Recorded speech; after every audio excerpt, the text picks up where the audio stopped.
Morning standard 8। चलो अब आज हम सीखेंगे संधि।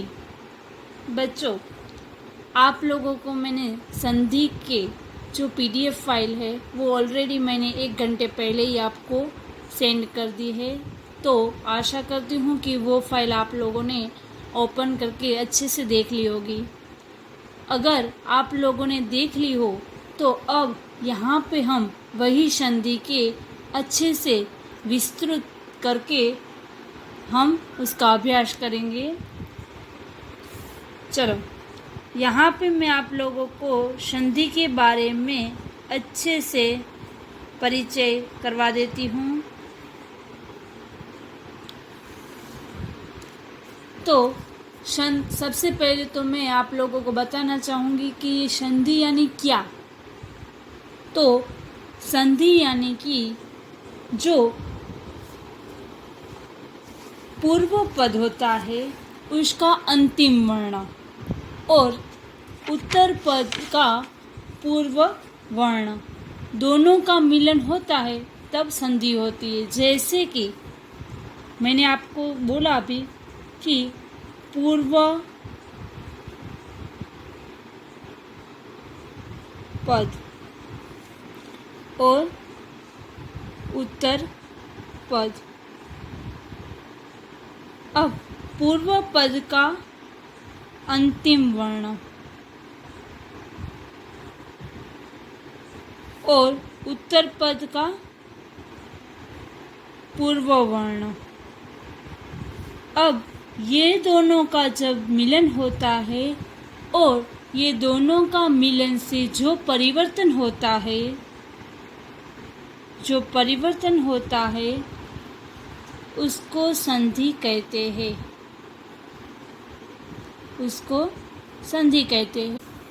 अब सबसे पहले हम ये देख लेते हैं कि संधि के कितने प्रकार होते हैं।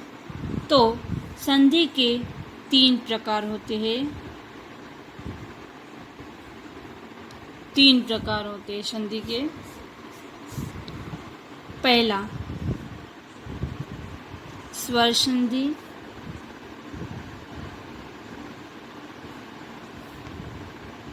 दूसरा व्यंजन संधि,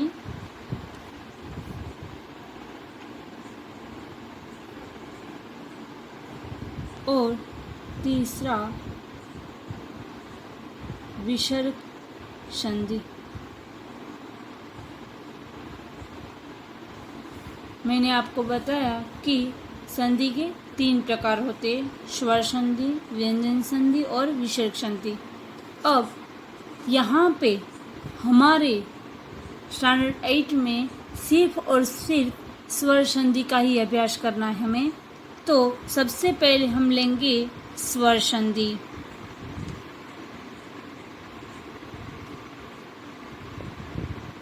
अब हमारे सामने ये एक और क्वेश्चन आया कि स्वर संधि यानी क्या। तो जैसे मैंने आप लोगों को संधि की व्याख्या समझाई वैसे ही स्वर संधि की व्याख्या सेम है, पर थोड़ा इनमें ये बस ध्यान रखना है कि स्वर संधि यानी कि जब स्वर और स्वर यानी कि जब स्वर स्वर से मिलता है तब स्वर संधि होती है। जब स्वर स्वर से मिलन होता है ये दोनों का तब स्वर संधि होती है। अब इनकी व्याख्या मैं आप लोगों को यहाँ पे शॉर्ट में लिख देती हूँ। जब स्वर का दूसरे स्वर से मिलन होकर नया शब्द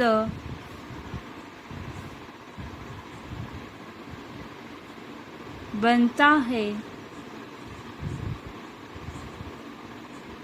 तब स्वर संधि होती है। समझ में हो आ गया। स्वर संधि किसको कहते हैं? जब स्वर का दूसरे स्वर से मिलन होता है और उनसे जो नया शब्द बनता है तब स्वर संधि होती है। अब आगे देखें तो स्वर संधि के भी प्रकार है, पेटा प्रकार। यहाँ पे हम आगे कि कौन कौन से प्रकार है वो भी एक बार देख लेते हैं। तो मैं यहाँ पे आप लोगों को लिख रही हूँ स्वर संधि,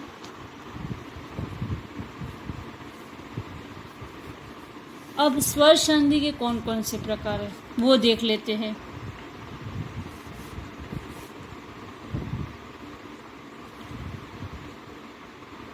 फर्स्ट दीर्घ संधि,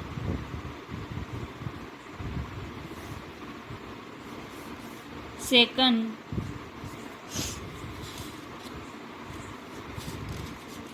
वृद्धि संधि,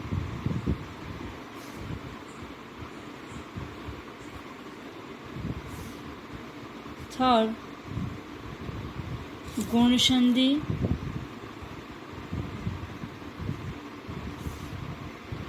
फोर्थ अयादि संधि,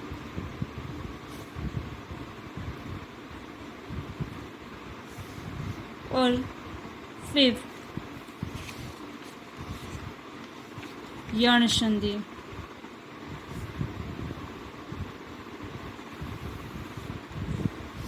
अब यहाँ पे आप देख सकते हो कि स्वर संधि के इतने प्रकार है, दीर्घ संधि, वृद्धि संधि, गुण संधि, अयादि संधि और यण संधि। अब ये पांचों प्रकार में से हम सबसे पहले दीर्घ संधि और बहुत इजी जो प्रकार है उनके बारे में जानेंगे।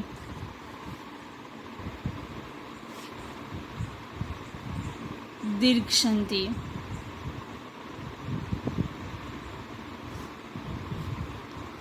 आप लोगों को फिर से एक नया क्वेश्चन कि दीर्घ संधि यानी क्या। आप लोगों को याद रखने के लिए सिर्फ इतना ही काफ़ी है, आपको ध्यान रखना है, याद रखना है कि दीर्घ संधि यानी कि जिसका आंसर दीर्घ में आता हो उसको दीर्घ संधि कहते हैं। वैसे तो यहाँ पे उसकी व्याख्या है वो मैं यहाँ पे लिख देती हूँ, आप भी अपनी बुक में नोट कर लीजिए।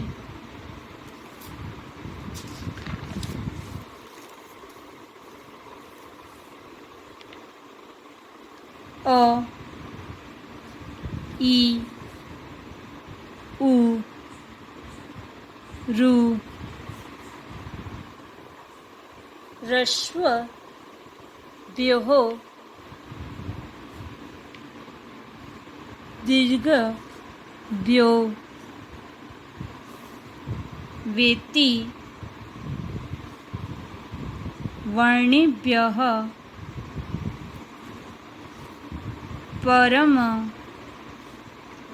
अ, ई, उ, रू, वेति, स्वरः, दीर्घा वा वर्णाः भवन्ति चेत् तयोः मेलनेन दीर्घः भवति।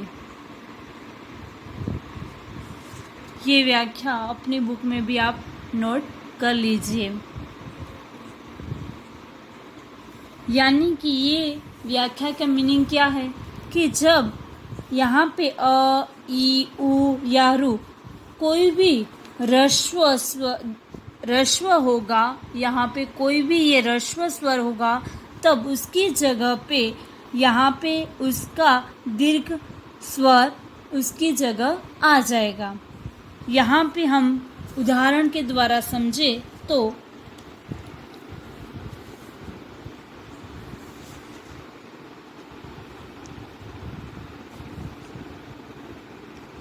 यहाँ पे मैंने उदाहरण लिखा है मुर प्लस अरी।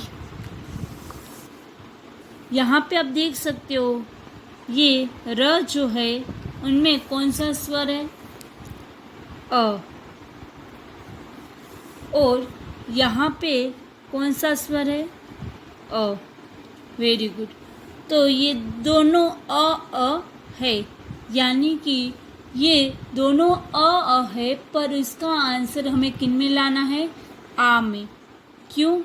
क्योंकि इसका संधि का नियम ही है कि दीर्घ संधि, यानी कि दीर्घ में उसका आंसर आएगा, यानी कि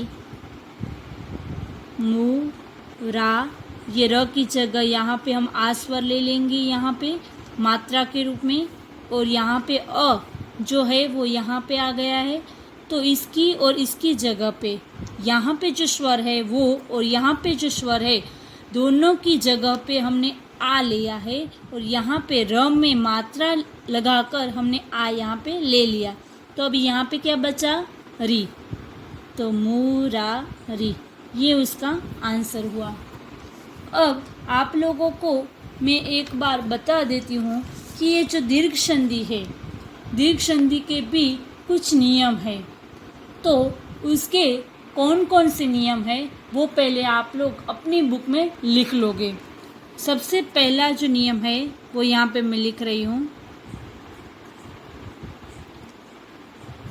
नियम फर्स्ट है, तो क्या है? तो अ या अ, प्लस के आगे अ और प्लस के बाद में भी अ, अगर ये हो तो आंसर आ में आएगा। वैसे ही इनमें ये नियम में आगे अ हो और पीछे आ हो तो भी आंसर आ में आएगा।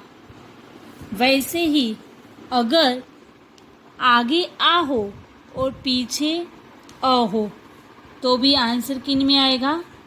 आ में।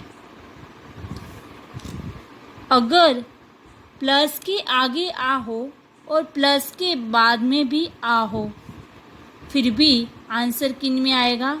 आ। तो आपको इनके ऊपर से तो पता चल ही गया होगा कि दीर्घ संधि का नियम ही ऐसा है कि आंसर हमेशा दीर्घ में आना चाहिए, दीर्घ में यानी कि आ में आना चाहिए। आगे अ हो पीछे आ हो, या दोनों जगह आ हो, अ या आ या अ या आ, या तो आ और आ, कोई भी हो, कहीं पे भी हो, आगे पीछे। पर ये बात ध्यान में रखनी है कि अ और आ स्वर ही होने चाहिए प्लस के आगे और प्लस के बाद में। ये फर्स्ट नियम मैंने आपको समझाया है कि आगे अ हो या आ हो, पीछे भी अ हो या आ हो, पर आंसर हमेशा आ में ही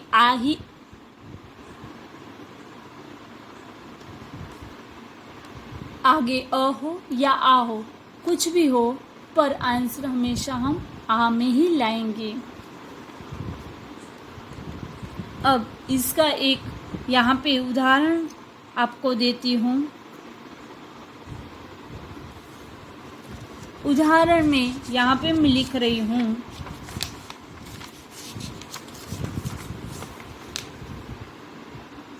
मम्मा प्लस अपी। यहाँ पे मैंने लिखा है मम्मा प्लस अपी। अब यहाँ पे आप देख सकते हो कि प्लस के आगे मैंने लिखा है मम्मा, ये पूर्व पद है और ये उत्तर पद। यहाँ पे जो पूर्व पद है उसका अंतिम वर्ण यानी कि म है, और उनके अंदर कौन सा स्वर है? अ। तो हम यहाँ पे जो अ स्वर है उसको अलग से यहाँ पे लिख दूंगी। आप देख सकते हो कि प्लस के बाद में अपी लिखा है, तो ये उत्तर पद है उसका पूर्व वर्ण, यानी कि यहाँ पे कौन सा स्वर है? अ। Very good. तो ये दोनों अ स्वर है, तो नियम के अनुसार हमें क्या करना पड़ेगा? हाँ, ये अ और ये अ दोनों की जगह हमें आ स्वर आंसर में लाना पड़ेगा। तो मैं यहाँ पे लिखूँगी, ये म का म ही लिखूँगी। यहाँ पे जो म है वो तो मैं लिखूँगी, पर आप देख सकते हो कि मुझे यहाँ पे आंसर आ में लाना है, तो यहाँ पे जो अ है स्वर उसकी जगह आ ले लूँगी। तो यहाँ पे मात्रा के रूप में मैं आ लगा देती हूँ, यानी कि म और माँ मैं जब लिखूँगी तब यहाँ पे आ स्वर है वो आ जाता है मात्रा के रूप में। फिर यहाँ पे क्या बचा, पी, मम्मा पी, ये आंसर हुआ मम्मा पी। आप लोगों को समझ में आया? वैसे ही आप लोग आगे दूसरे यहाँ पे लिख रही हूँ, दूसरे यहाँ पे उदाहरण लिख रही हूँ। दक्षिण प्लस अयनम, दिखाई दे रहा है आप लोगों को? अब यहाँ पे आप देख सकते हो कि ये दक्षिण है वो पूर्व पद है और अयनम क्या है, उत्तर पद। अब पूर्व पद का अंतिम वर्ण कौन सा है, तो ण है, और उनमें कौन सा स्वर है, अ। Very good. और ये उत्तर पद जो है उसका पूर्व वर्ण यानी कि जो पहला वर्ण है वो कौन सा है, अ। Very good. ये दोनों अ को हमने ले लिया है यहाँ पे। अब ये दोनों अ और अ आंसर किन में लाना है हमें, आ में। Very good. अब आपको पता चल गया। तो यहाँ पे मैं क्या लूँगी, द का द, क्षी कहाँ पे लगाऊंगी मैं, ण में, क्योंकि ये अंतिम वर्ण है प्लस के आगे वाला।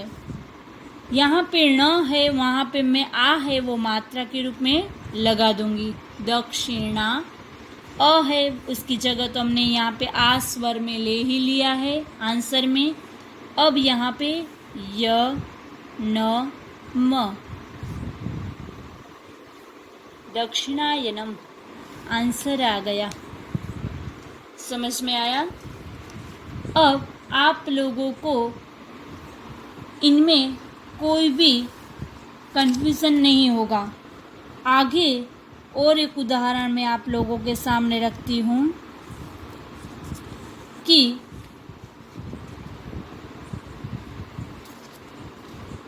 मैंने आपको बताया था कि आगे आ हो और पीछे अ हो तो भी आंसर आ ही होगा।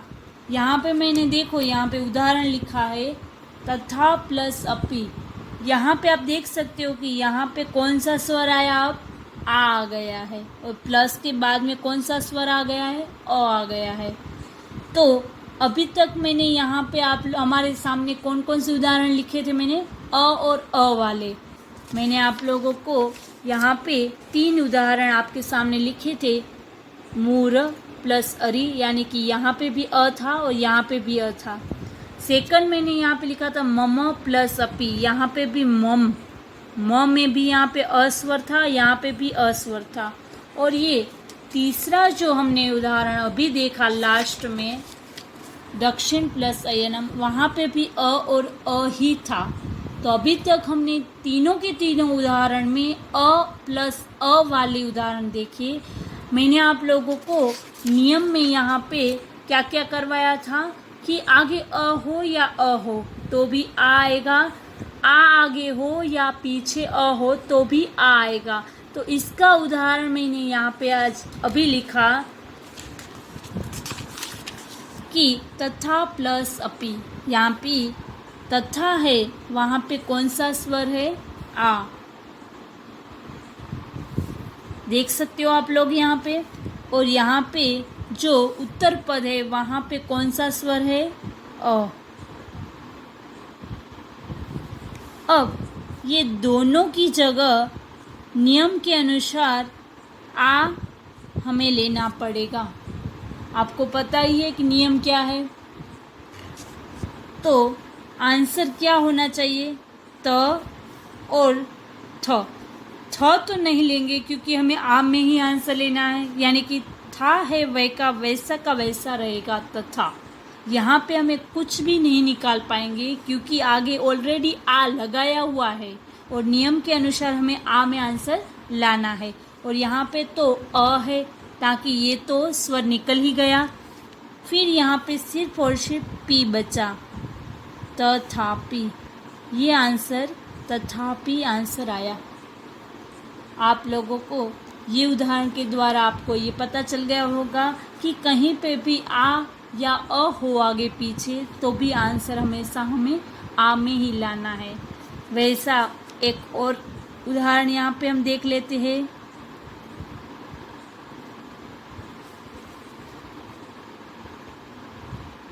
मैंने आपको बताया था कि आगे आ हो और पीछे भी आ हो तो भी हम आंसर आ में ही लाएंगे। यहाँ पे मैं आप लोगों को एक उदाहरण और लिखा है, विद्या प्लस आलय।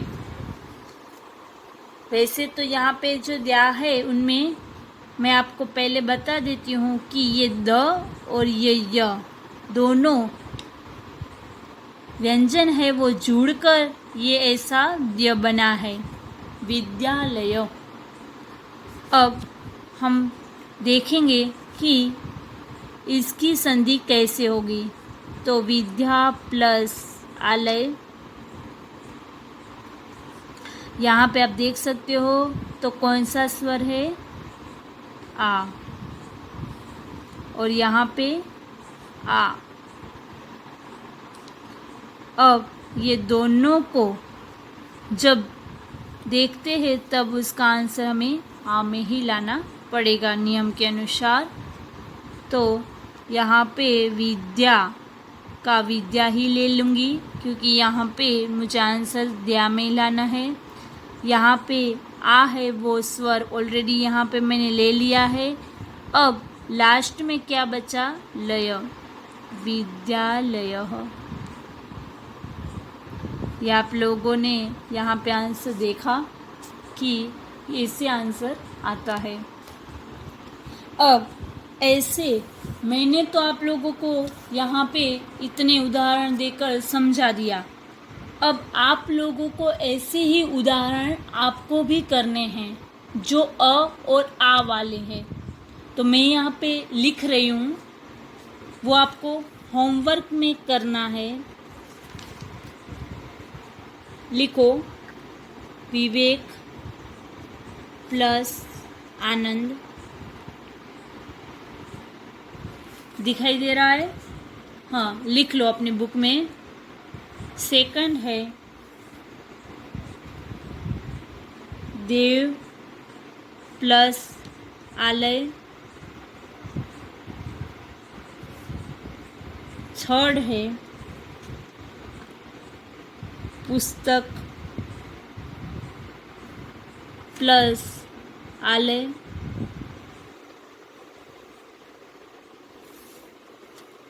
फोर्थ है तस्य प्लस अस्ति। और 5 है अद्य प्लस अपि। ये 5 जो उदाहरण है वो आप लोगों को खुद को करना है, कहीं पे भी देखना नहीं है। ये जो नियम है उसके हिसाब से ही आपको ये करना है। आपको जैसा भी आता है, अगर गलती होगी तो भी चलेगा, पर करोगे आप खुद ही। ओके, तो ये आप लोग जल्दी से अपने बुक में नोट कर दो। कर दिया? ओके, तो ये आपका होमवर्क रहेगा। अब हम आज का यहाँ तक ही रखते हैं। अब नेक्स्ट जब हम आगे पढ़ेंगे तब उसका दूसरा नियम समझेंगे। उसके बारे में हम और ज़्यादा उदाहरण देकर मैं आप लोगों को अच्छे से समझा दूँगी। अस्तु।